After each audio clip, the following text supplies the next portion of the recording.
Yeah, it's day to day. It's day to day with him, upper body. He went out in the end of the second period the other night against Ottawa. So we'll see if he's available tomorrow. Any more updates at all on Letang or Ehrhoff? No, nothing further to report on those guys. They're just still out. And Spalling maintenance, or is that anything? Lower body at the end of the game the other night against Ottawa. I expect he's going to be able to play. He should be fine. But he got dinged up at I think 6 minutes left in the game or whatever it was the other night. Like, you had Maxime Lapierre play 2 shifts in the third period against Ottawa. Craig Adams didn't play. Is it fair to say that you're unhappy with the performance of your fourth line, and how important is that against a team like the Islanders? No, it didn't really have as much to do with them as I found at the end of the second period. We got into a 3-line rotation, plus Bo Bennett was mixed up in different spots, and so I felt comfortable with that 3-line rotation for the most part, depending on how that period went. If there was a penalty kill, then obviously Lappy is a big part of the penalty kill, and so is Ads. You know, that's a huge part of their role. But I just felt we were in a groove with the 3-line rotation at that time. Mike, with a team going through extreme adversity at the moment, for your job, is it more important to get through to them X's and O's wise right now, or emotionally? And if it's the latter, how have you attempted to do that? I think it's it's definitely a combination of them both, because there's certain things that you have to do as a team, and you have to add to your game or take things that we've really done well in the last 3 games and keep them in our game for tomorrow night.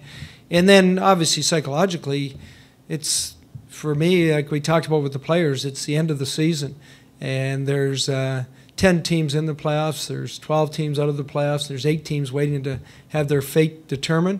And the time and energy we put into this season, our guys, it's the most exciting time of the year.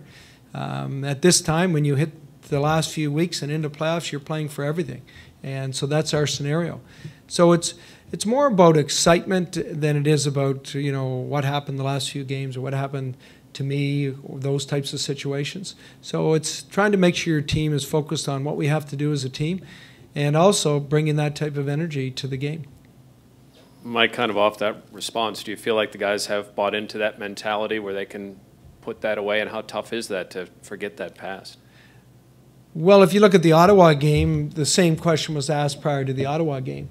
So I would say, geez, you look at our response in Ottawa, I thought it was great. You know, we're coming into a tough building, a team that's on a tear, and I thought through 2 periods of play, we were pretty perfect in our game. And we had the one goal that gave them a little bit of life in the second period that we kicked into our own net. And then obviously in the third period, everybody knows what happened. So coming into that game, did they have the energy? For sure. Did it look like the weight of the world was on their shoulders? No, it didn't. It looked like they had experience, they had poise, they had played in these situations before. So based on that, I believe that the same thing will carry forward for the Islander game. Mike, I think since the last time you played the Islanders, they've been about a 500 team or even less than a 500 team. Have you been able to identify anything that's different with them compared to the last time you played them? Well, they've had a couple injuries which has taken their depth away. Everybody talked about their team early in the year, their 4-line groups. They were able to roll over 4 lines. Their 4th line was, a lot of people said, had played so well up until that point in time in the season. But other areas of the game, we'll have a specific game plan based on what we see in their game over the last little while and where we think we could take advantage of them. Some of it will be based on how we played them before, but a lot of it's based on how they've been playing and things we've been seeing in the last 10 days. Mike, during this stretch, what have you identified as far as the leadership of this team, where it's at, and who maybe fills what role in terms of stepping up and saying something? You're talking about saying things in the dressing room? Yeah, and just it's tough as a certain players. Yeah, it's tough as a coach to really know who speaks in the room, because a lot of time you come in and you address a team, and then you leave the room. But who shows leadership in this group? Well, certainly our captains, and I know Gino's been out for a while. He's only been back 2 games. Sid is a big leader, both in how he plays and his demeanor. And I think that we have other guys that people don't always talk about that, for me, I see quite a bit of leadership in them. And you look at guys like Marty and Scuderi, on the back end. You know, the situation with our defense where they're playing with different partners and mixing up guys, they have been a real anchor on our defense group. They really have been. They've been good with young guys, good with the new guys. They had some calmness back there in the game. So those are two guys that sometimes most people don't talk about, or they don't say, oh, these guys are leaders on the Penguins, but they really are. They really are good leaders back there.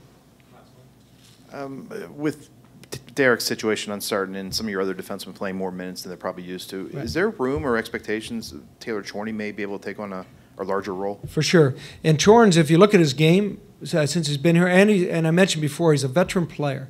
And by that I mean, I think he's had 60-some NHL games, but he's had a lot of minor league experience. He's been through it before.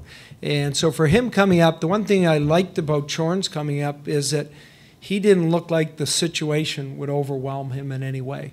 And yes, he's going to take more minutes for sure. He's shown he deserves more minutes. He's shown he's capable of taking them.